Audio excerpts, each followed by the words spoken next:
Yes, yes. Time for Reparations by Sounds of Blackness to get us in the mood, get our energy up as we have this conversation on reparations. You know, I feel like I'm interviewing a living legend. But before we do that, we want you to work with a brother and take a minute to press that subscribe, share, like. Basically, subscribe is just letting you know when we'll have the next show coming to you. And whenever we might drop some other things in between the shows, you'll get an announcement on that. So just that supports the show and shows your support. You can also leave positive comments in our show. My name is Brother Jumoke Ifetayo. Been working in the reparations movement since the 1990s. Primarily working within COBRA, but since then I've gone on to continue to work with First Repair. And we also want to shout out our sponsor, which is Reparations United, Chief Operating Officer, Brother Cam Howard. And thank my engineer, Brother Major, who does the work in the background so that we can present this show to you in a good way. And so today, I'm calling this as a part one of a series that we're going to begin to incorporate within Reparations Now podcast, which is Conversations with Our Elders. And these are people who have long history in the Black Liberation Movement, the reparations movement, and just the movement overall for our people moving us forward. And these are people that I have had the pleasure of working with, many of them. And so we're going to be bringing them. And so the first one we're bringing is Sister Mama Efia Nwangaza, who I consider a living legend. History goes all the way back to when she was a teenager. I was just rereading her bio, and was thinking like we could make a video just on your bio, right? Just reading your bio.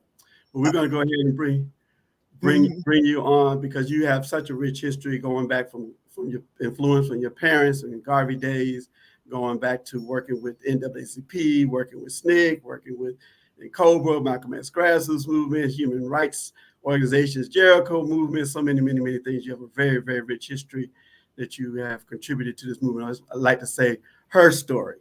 And so what we like to do is just ask you what you would like to share with people that you feel is important to know about your history and your story and how you got connected to reparations movement. Well, you know, some people were introduced to the movement. Some people discovered the movement. I was born in the movement. Like Malcolm, my parents were Garveyites, and they were activists when I was born. So I went to the meetings, I went to the rallies, or more accurately, they took me to. My grandmother provided housing to officers of the UNIA when they would travel to Philadelphia, and eventually when in Norfolk, Virginia. So I have the struggle for the liberation of our people is in my DNA, as they say. I would, I think that my activities, I cannot remember a time when reparations was not an issue. Whether it was prominent or dormant, it was always there. In fact, I have very vivid memories of Queen Mother Moore passing out her flyers and calling for get your reparations. My father having a copy of her book and reviewing that with us, even though I at the time didn't understand the historic nature. I knew, given his commitment to history and his often challenge to us, he would say, you young people behave as if you think you invented civil rights movement. What do you think we've been doing all these years? Impressing upon us that it's a protracted struggle and it didn't begin with us and it won't end with us. So my involvement in the movement has taken many turns. I've been the founder, co-founding, founding member of any number of different organizations and formations and campaigns, all of which aimed at the freedom of African people here and around the world.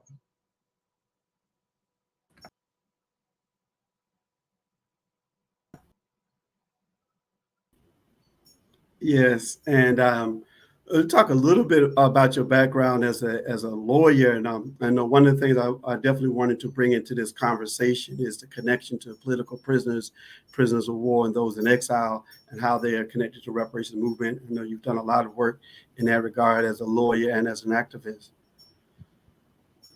My focus as a lawyer and political prisoners has been to take their cases to the United Nations, most accurately,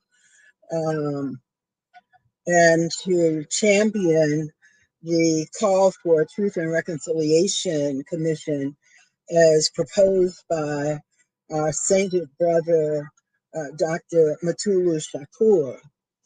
That proposal was taken to the United Nations in 2010. When the United States was being reviewed under the one of four treaties to which it is a party, the Universal Periodic Review, which is a peer-to-peer or country-to-country review process. Actually, my work with the United Nations began even earlier than that, back in law school, as a member of the drafting team for what has become the Law of the Sea Convention or treaty, of which the United States is not a member, and it remains to be seen how it's going to attempt to maneuver to enjoy the benefits of the treaty without bearing the burden, as it so often does. The four treaties of which the United States is a member is the Universal Periodic Review, where countries review each other and their compliance with their human rights obligations. In 2010, we were successful in raising the cases of U.S. political prisoners, prisoners of war, and of exiles. And as a result of that, the United States was criticized, or as they say, 5 recommendations were made in writing by Cuba, in testimony by Venezuela and Iran in support of the release of political prisoners, prisoners of war, and exiles. Maria Abu Jamal and Leonard Peltier were specifically named as prisoners to be released, along with, at that time, the Cuban 5. The United States was subject to more than 200 criticism and demands for failure to comply with the Universal Periodic Review obligation. The remaining 3 members or treaties to which the United States is a signatory is the Convention Against Torture, the International Covenant of Civil and Political Rights, and the third one is ICCPR, CAT, and you should remember what the fourth one is. You're a human rights advocate. It escapes me at the moment. However, in each of those reviews over the past now 14 years, I have raised the cases of political prisoners, prisoners of war, and exiles. And in each instance, the demand has been incorporated in the treaty reviews judicial record, and demands have been made of the United States for their release for change of conditions under which they're being held, and other such relief as has been sought. Yeah. Yeah, that work, in terms of reparations, we always have had a component to raise our demands at the international level. I just wanted though for you just to make this little stronger connection. So, we talked. I remember years ago in organizing in COBRA conventions.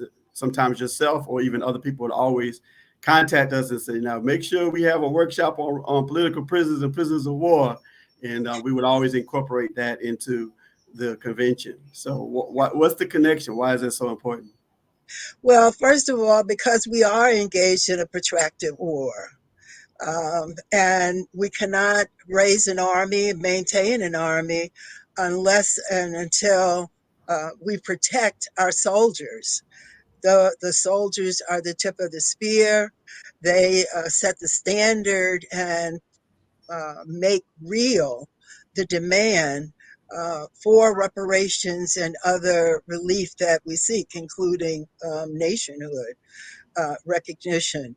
Political prisoners also are the visionaries. They recognize in a way that theoreticians do not, the material substance of the demand for freedom. If we do not put first, as do every other country. I mean, one of the first things that the Palestinians, as we pay attention to what's going on with them today, one of the first things that they're demanding is the release of prisoners. Since October 7th, the Israeli occupation forces have captured over 9,000 Palestinian persons whom they will charge or not charge, but of a certainty be held in military barracks and conditions, and at such time as they may be prosecuted, will not be prosecuted in a civilian court, but in a military court, unlike, of course, the Israelis themselves. So the duty to political prisoners, prisoners of war, and exiles is one of our highest responsibilities, not only to struggle for their freedom, but to celebrate and to glorify them once we do recover them. The exile that, and recently, Nahanda Abiodun's, one of our female exiles' birthday was just recently passed. And of course, Assata Shakur still enjoys the protection of the Cuban people, for which we are forever indebted. That maintains not only her safety, but it maintains our relationship with people around the world, with other countries. We have in recent years been less active on a revolutionary international level on behalf of our people and on behalf of new African people. That has began to change within the past, I would say, 3 to 5 years, given various mechanisms that the UN has created and which we have engaged since 2001 with the World Conference Against Racism, where there too the fate of our political prisoners, prisoners of war, and exiles was raised, and that they were referenced. But it's only recently that we have begun to step up and to reclaim our position and our responsibilities on the international human rights uh, stage. Yes. So I was just thinking, I guess some of us who work in this movement, we take certain things for granted. And so if you would just maybe give a brief definition of political prisoners and prisoners of war, so we should assume that everybody know, and exiles, and maybe even an example of one or two well-known political prisoners or prisoners of war in from our perspective that are New African. Well, political prisoners of war are actually the highest, most noble of those who struggle on behalf of our people. And prisoners of war are those who struggle with the use of force. The next level are political prisoners, and that is, although we tend to use the term political prisoners blanketly to cover all persons who are subject to punishment and a captivity. We use it loosely, but political prisoners are those persons who engage in struggle without the use of force and are taken into captivity. And of course, the exile is the person who struggles and is required to go into exile, go to leave the country, to be away from his or her family, to go underground, and they have used force or may not have used force. An example of a prisoner of war, of course, would have been or is Dr. Matulu Shakur, Sekou Odinga, Sundiata Acoli, all of whom were involved in the liberation of our sister Asada Shakur, who is, of course, an exile. Another example of a pure political prisoner would be Mumia Abu Jamal, whose weapon was the pen or is the pen. And they have, while they have tried in every possible way to make it illegal, they have not been able to silence him.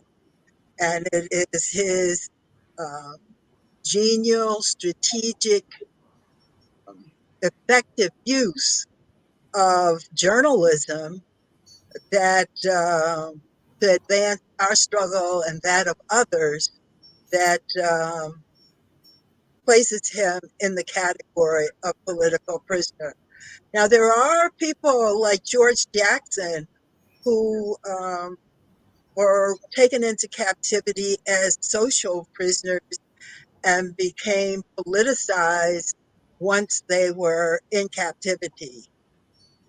There are any number of people who fall into that category, even to today. And they, of course, like other political prisoners, are subjected to the harshest punishment and the most repugnant conditions.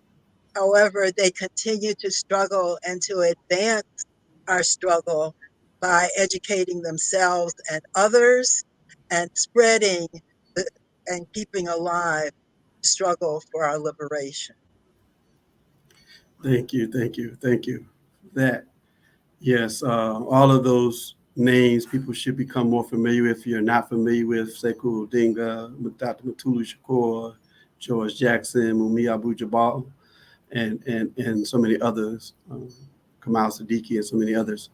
So we'll switch gears now. I've heard you several times, you shared this with me, talk about how when in COBRA, the National Coalition of Black Reparations in America, one of their early conventions was in Charleston, which you helped to organize and coordinate. You feel like that particular convention helped to ignite the flame in the reparations movement. So perhaps you can share that story with us.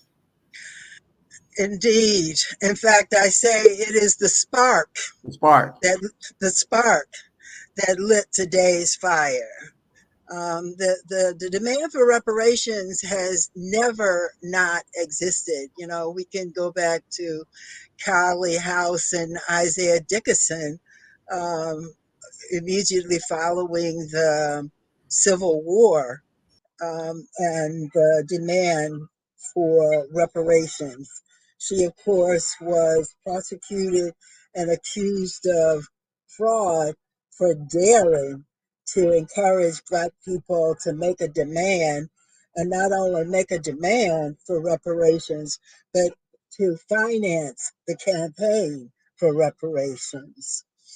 It is important that that any demand that is made, that any movement, in order to be alive, has to be real in the hearts and minds of the people.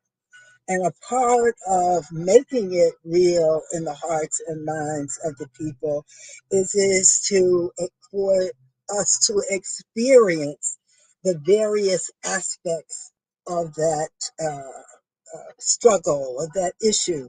Huey Newton used to say people learn by observation and experience. And tours allow us to be able to observe and to experience that which we commit ourselves. In 1992 in Charleston, South Carolina, we took the call for reparations after H.R. 40 had been filed by Congressman Conyers, and COBRA had been formed, and gave the both of them, as they say, flesh. We made them flesh. Before you have a fire, you have kindling. We took that kindling and set it aflame, that spark. At the conference, which was held at Mother Emanuel AME Church, or the Denmark BC Church, where the 9 parishioners were murdered by Dylan Roof, we had the memorial, Holocaust or Mayafa memorial, on the Friday evening of June 1992. And the keynote speaker was Dr. Keith E. Baird, a professor from Clark Atlanta University, a Barbadian. And Dr. Baird talked about the ancient history. He was I would add, also a colleague of Dr. John Hendrick Clark and Brother James Campbell, who was a Charlestonian. All these elders have passed on, but left a great legacy. So he talked about our ancient African history, and he talked about how we were captured, Africa was invaded, captured, and at first taken to the Caribbean, because as we all know, Columbus got lost, didn't know where he was, and so the folks who followed him followed the same route.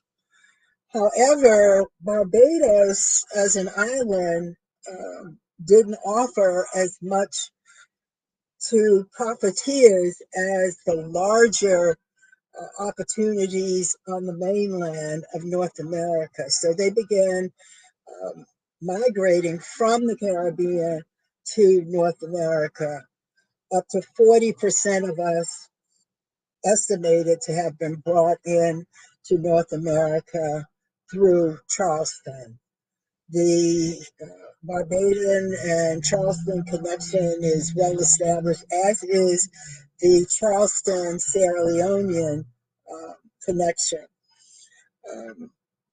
They brought from Barbados, they brought indentured servants and enslaved Africans in order to continue the development of the colonial plantation system. Charleston was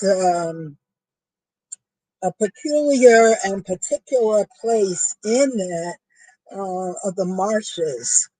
And it was in Charleston that rice before cotton became king.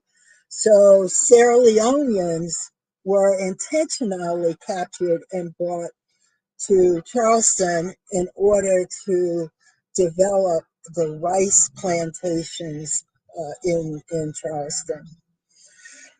In 1992, we, as a part of the conference, we marched from the Denmark VC Church down Bay Street, which goes down the center of downtown Charleston, chants by Yoruba priests, drummers, to go to the bay, which we call the sea. And at a park there, we had ecumenical prayers and poured libations, prayers of Hebrew Israelites, Muslims, Christians, Ethiopian women. And then we tossed into the bay sweetgrass, which we had gathered, and is exactly the same sweetgrass that is grown in Sierra Leone. And when we see the women making the baskets in Charleston, it has been anthropologically established that the weave and the grass is exactly the same weave and grass that is found in Sierra Leone. So it was the joining as the tide carried the grass out of symbolizing our return to Africa. The next morning, we got up at 6 o'clock for a traditional breakfast. And that traditional breakfast was yellow grits and fish. And that was at the Denmark BC Church, or Mother Emanuel AME Church, as it's properly called. The Denmark BC Church is its popular name. We went from the church to Sullivan's Island, to the barracoons where the ships came in, and where we were held until we were brought onto the mainland. Our bodies greased up and puffed up, and for marketing at the courthouse, the iconic courthouse with the high porch and the curving balcony and banisters and steps, where we were auctioned off. So we went to Sullivan's Island. People walked into the water, made prayers, made libations, washed their face and hands, and reminiscence and homage to our ancestors who were brought in at that site. At the courthouse, Mother Nia Kumbra, who at the time lived in Washington, D.C. and was a founding member of COBRA, poured libations at the courthouse. The presence of the ancestors is very strong in Charleston, and it is especially strong in places of significance.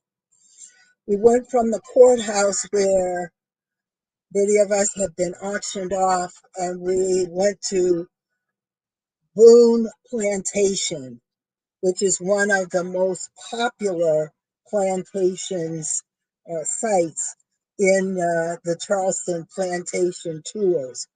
We went to that particular plantation because it has the cabins in which our ancestors lived. And there we could feel and smell the sweat and the blood that was interned in the dirt floors on which they had lived. at the big house, we could see young white women dressed in antebellum costumes, looking like Scarlett O'Hara from the movie Gone with the Wind, where again, white folks reminiscing and reinforcing their commitment to white supremacy, white domination. We left the Boone plantation and we went to the site of the Stono Rebellion. The Stono Rebellion was one of the earliest and is the largest rebellion against slavery and bondage in the South. This was in 1739, over 50 years, I point out, before the Haitian Revolution.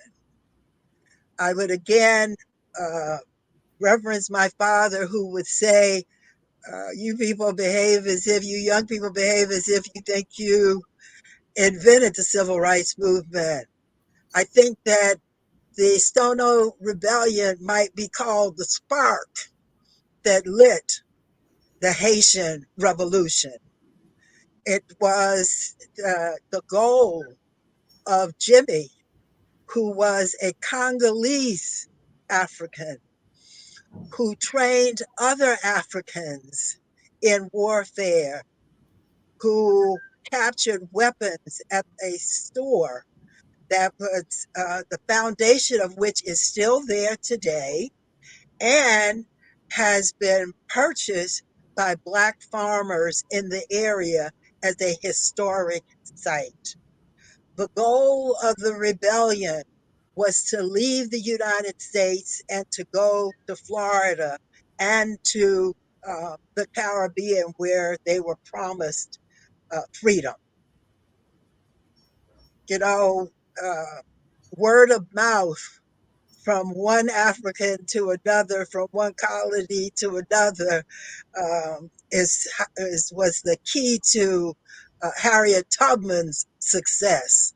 The singing of songs, the making of quilts, the symbols of freedom that were in and continue to be in plain sight. So to think that there was no communication between the Africans in the Caribbean, including Haiti and the southern United States, I think is a mistake. And as my father would say, what do you think folks were doing all that time, right? So we drove along the path, the road, where when Jimmy and others had been captured and executed, their heads were put on spikes along this road in order to terrorize and to warn others that they dare not fight for freedom. It is out of this uprising that the Citadel uh, came into being some years afterwards. The Citadel was created for the purposes of training and ensuring that white planters and favored, trusted slaves would be trained in order to defend against any future uprisings. There was one in Charleston and one in Columbia. The one in Columbia was burned down due to Sherman's march to the south, but the one in Columbia, in Charleston, still exists to this day, and it still trains military personnel that carries the will of white supremacy throughout the world. Uh, we went from there to what is called the Angel Oak Tree, a tree that's estimated to be between 400 and 500 years old. It is the place where we at one time uh, went to secretly pray. We turned pots upside down and prayed under the pot so that our voices would not carry and be heard by the enslaver. In later years, it was the place where we went to teach each other, to learn, to read, and to write. In each of these places, libations were poured, and people wept and were moved and held on to one another, uh, accenting the presence of the ancestors there. You know, there is a theory that the body keeps the count and that through epigenetics, the trauma passes from one generation to the next. We left the angel tree and went to the Denmark VC Church, Mother Emanuel, where we were fortunate to have Baba Anthony Browder to help us to process the trauma that we had experienced and the feelings that we were sharing with one another and how we could use them in constructive ways. There were a series of workshops that afternoon. The next morning, we went to that, which was Sunday morning. We went to the Burke Industrial High School for colored boys. It was the first high school for Black youth in South Carolina. And there we had an intergenerational relay led by a Dr. Thad Bell, who at that time in 1992 was the fastest middle-aged sprinter in the world. He oversaw the relay, and we actually had people who had made batons that were passed from one generation to the next. Queen Mother Moore was a part of that first leg. Imari Obadeli, Elijah Ogdigbala was another one. Generals Chewy and Rashid. We had Brother Baba's Chokwe Lumumba, Ahmed Obafemi, Reparations Ray Jenkins, uh, oh my God, Brother Cameron, who from Indiana, who was the survivor of a lynch mob. Each uh, represented their generation, passing the baton from one to the other, from one generation to the other. Queen Mother Moore had with her uh, three continental African children because it was the year of the African child.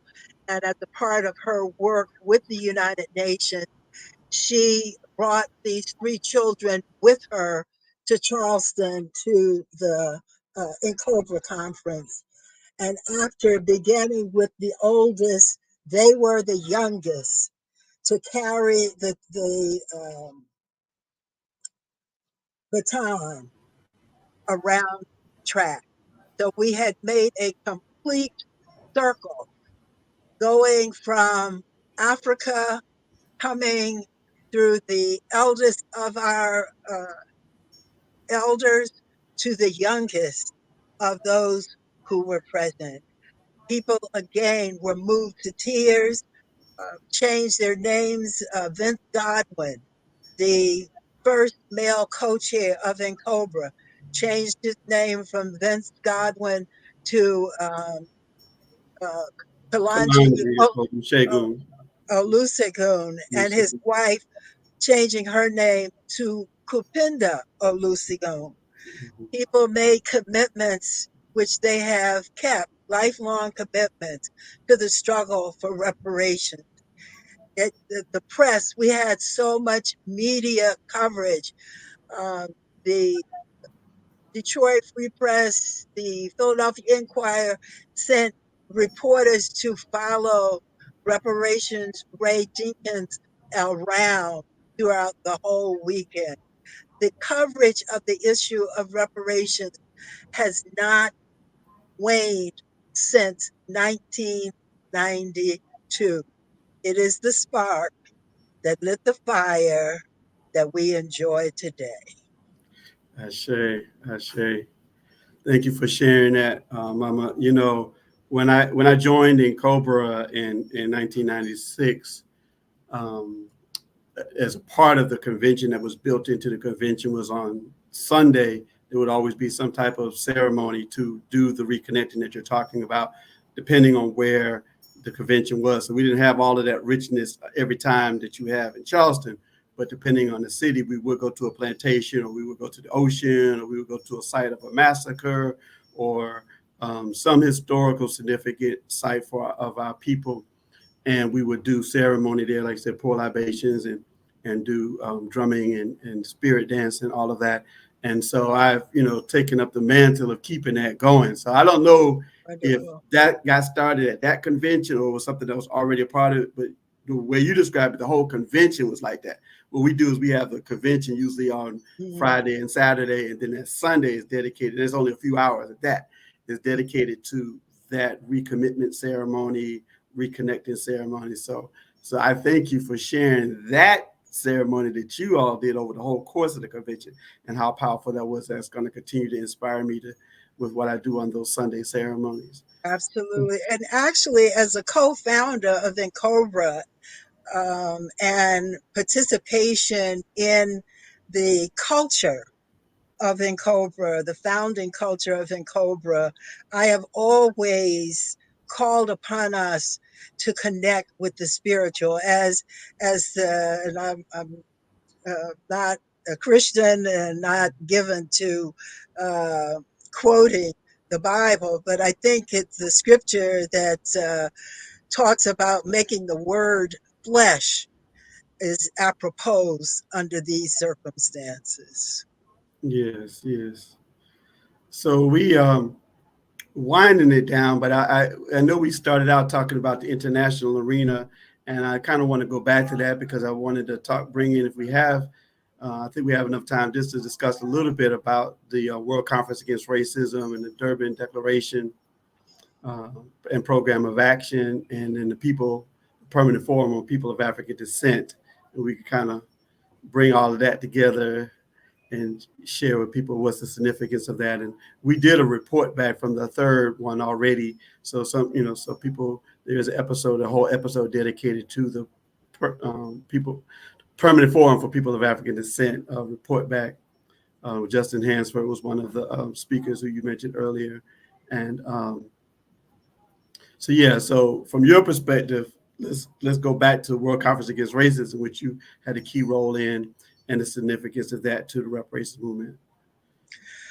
The World Conference Against Racism was very significant. It is what I call a modern day Bandung conference, where people decolonized people from around the world came together again to make a demand on the colonizers to broadly make reparations, but to even more specifically to make reparations for colonialism, slavery, genocide, and apartheid, declaring them as crimes against humanity without statute of limitations and as having always been crimes against humanity. It was the United States had attempted to resist the formation of the conference, the World Conference Against Racism, but December 12th movement with Roger Wareham as its Secretary General, along with Ajwa Ayatoro representing COBRA, pushed to make reparations an issue, a global issue. And it's critical that it's understood that that is where it became a global issue, and must always be not only their work recognized, but it must always be addressed as a global as well as a individuated national to local issue, because everybody made money off of the bondage of African people. But the United States could not prevent the World Conference Against Racism in Durban from occurring. They came and they were resistant. They engaged in all kinds of passive aggressive behavior, and ultimately they walked out, um, claiming that because Israel is an apartheid state and an apartheid was included after the end of apartheid purportedly in South Africa, it was construed as referencing Israel and thus um, anti-Semitic, in the same way today that when they don't like something, they call it anti-Semitic. The United States left under the leadership of Colin Powell, but left Canada in as its substitute. The Durban Declaration included reparations and was passed into international law. Ever since then, the United States and the colonizers have come up with various ways to try to nullify the Durban Declaration and Program of Action, from underfunding it to resisting support for its main working group, which is tasked with its implementation. It has created all kinds of boondoggles and distractions, from the so-called SDGs, which is designed to, 17 of which is supposed to make the world safe and healthful for everyone. The Sustainable Development Goals is what SDG stands for, has no component that applies to African people, no reference to restorative justice. They came up with the Agenda 2030, which is supposed to do away with poverty and pollution and make the world safe for humanity. Now they've come up with the Permanent Forum for people of African descent, coming out of the decade for people of African descent. All of these are boondoggles, distractions, used to take us away from the Durban Declaration and Program of Action.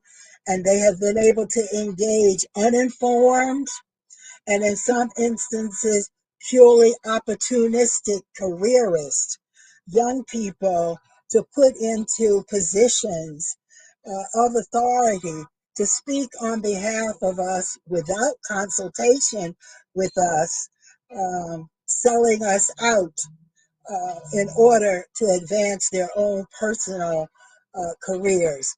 So we have gone to all three of the sessions, and each one we raised the criticism that we will not allow the DDPA or Durban Declaration and Program of Action to be suppressed, and to educate young people especially on the importance of the DDPA and of the necessity of their picking it up and carrying it forward. That is a perfect, thank you for that. I think we probably will do a whole episode just dedicated to the World Conference Against Racism, because I think it deserves that. And we've done it in the past. And, we will consider bringing you back in for that discussion, and maybe a couple other people for that discussion. Just as you mentioned in youth, that was going to be my last question for you today, is what would be the charge? What would you tell young people who are picking up the baton the intergenerational baton and moving us forward for new African independence, African liberation, reparations. What's your challenge? What's your message to them? What's your word to them, to us? I would say, as my father said to us, you all did not invent the struggle. What do you think we've been doing all these years? And the duty on both sides to understand that the role of the teacher and of the student is interchangeable, and that the circumstances and the demands of the conditions are the determiner of who is the master at the moment, and it is momentary. The elders know the way, while the youth have the energy. Thank you. Mama Efia Nwangaza, we thank you so much for this contribution to Reparations Now podcast, and specifically as conversations with our elders, and look forward to continue to work with you and continue to move this movement forward, and continue to thank you for your guidance and wisdom. It's my privilege. You've been listening to the 7th episode of Reparations Now podcast. My name again is Brother Jumoke Fitayo. This podcast is sponsored by Reparations United. We encourage you to subscribe, to like and share, leave a comment about the show. We see Sister Okoti Speaks making comments, and we thank you for that. And again, thank our special guest, Shiro Mama Efia Nwangaza. Thank my engineer, Brother Major. Reparations now, reparations now, reparations now.